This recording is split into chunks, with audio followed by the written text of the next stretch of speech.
UGC के विरोध में निकली पैदल जन जागरूकता यात्रा। बरसाना से यूजीसी के विरोध में जातिगत आरक्षण के खिलाफ पैदल जन जागरूकता यात्रा निकाली। बड़ी संख्या में लोग इस यात्रा में शामिल हुए और हाथों में बैनर लेकर अपनी मांगों को लेकर आवाज उठाई। रैली में शामिल लोग बरसाना से पैदल मथुरा की ओर रवाना हुए।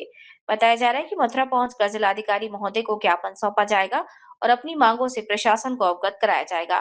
यात्रा के दौरान लोगों ने जातिगत आरक्षण व्यवस्था को लेकर अपनी नाराजगी जाहिर की और सरकार से इस मुद्दे पर विचार करने की मांग की। वंदे भारत न्यूज के लिए जनपद मथुरा संवाददाता राहुल सिंह। अत्याचार नहीं सहेंगे, नहीं सहेंगे, अत्याचार नहीं सहेंगे, नहीं सहेंगे, अत्याचार नहीं सहेंगे, नहीं सहेंगे। UGC roll back. नमस्कार दोस्तों, नमस्कार जी। हमारे Vande Bharat TV 24 news channel में आपका हार्दिक स्वागत है। ये जो आप धरना कर रहे हैं, ये किस चीज़ का धरना चल रहा है? ये जो केंद्र सरकार ने एक रेगुलेशन निकाला है, यूजीसी एक्ट जो है उसमें अमेंडमेंट किया है। उसमें SC ST OBC को एक साइड में कर दिया और जनरल को एक साइड में कर दिया। जनरल को शुरुआत से अत्याचारी बता दिया कि उनके खिलाफ में कोई भी शिकायत मिलेगी 7 दिन में निस्तारण करना पड़ेगा, नहीं तो यूनिवर्सिटी की मान्यता भी चली जाएगी। उसी के विरोध में पूरा देश का सवर्ण समाज जाग चुका है और आंदोलन कर रहा है, अपनी मांग रख रहा है कि इस कानून में या तो बदलाव किए जाएं जिसमें चारों वर्गों को एक समान माना जाए, या फिर जो बदलाव किया है केंद्र सरकार ने ये वापस लिया जाए। जी, तो अभी बताइए। इसी के लिए हम बरसाना से पैदल यात्रा DM साहब को ज्ञापन देने के लिए हम सभी भाइयों की टीम आई है। अब ज्ञापन देंगे DM। ये आपकी टीम में कितने लोग हैं? समथिंग हमारी टीम में पूरा ग्रुप है, अधिवक्ताओं का साथ है हमारे लिए और सभी सवर्ण समाज का साथ है हमारे साथ में। जी, सभी समाज का तो साथ आप जो है गवर्नमेंट से ये जो मुद्दा आपने उठाया है, क्या चाह रहे हैं आप? ये मांगे को लेकर आप जा रहे हैं? समानता का अधिकार हो सबको। एक तरफ तो सरकार बात करती है कि समानता का अधिकार देंगे सबको, एक तरफ सबको मतलब फैलाती है, आपस में विभाजन पैदा करती है। अब ये विभाजन पैदा करने का काम कर रही है सरकार जी, आपस में फूट पाड़ रही है जी। लोगों में, छात्रों में ये बताया जाता है कि कॉलेज में, विद्यालय में एक मतलब विद्या अर्जन करते हैं छात्र, और वहाँ लोगों के साथ में, छात्रों के साथ में भेदभाव पैदा होगा। सवर्ण जाति का छात्र तो अपने आप में डर का माहौल लेकर के बैठा रहेगा, वो कैसे पढ़ पाएगा?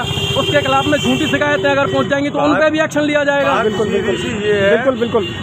जी, सबसे पहले आपका नाम जानना चाहूँगा मैं। मेरा नाम केवल कृष्ण भारद्वाज है जी, और मैं गौरक्षक दल का कार्यकर्ता हूँ जी। हर्षा वाले महाराज जी का मैं शिष्य हूँ। बिल्कुल, ठीक है।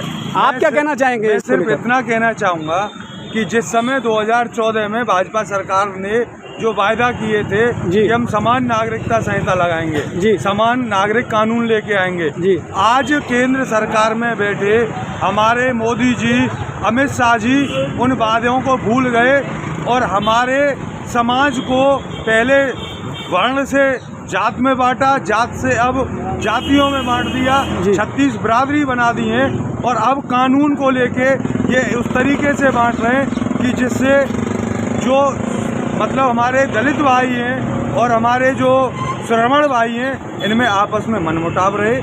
जहाँ शिक्षा का संस्थान, जहाँ विद्यालय धन आलय विद्या का मंदिर कहा जाता था, उन मंदिरों में आज सिर्फ और सिर्फ हमें जब ये यूजीसी लागू हो जाएगा तो वहाँ पर खींचातानी रहेगी।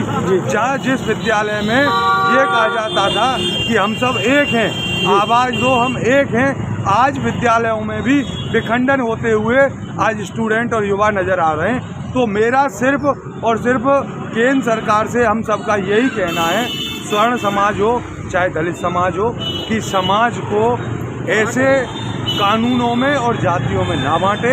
अगर ऐसे बांटोगे तो आगे वाली 2027 में अगर सरकार ने आपको राज सिंहासन पर बिठाया है तो टांग पकड़ के सरकार आपको जनता खींचना भी जानती है। मेरा सिर्फ यही अनुरोध है आपके चैनल के माध्यम से कि सरकार को ये जागना पड़ेगा, केंद्र सरकार को, कि जो युवाओं के साथ और जो समाज में बांटने का काम जो सरकार कर रही है इसको ना करे, नहीं तो जनता अब की बार आपको रोड पर लाके छोड़ेगी। जय श्री राम, जय गौ माता।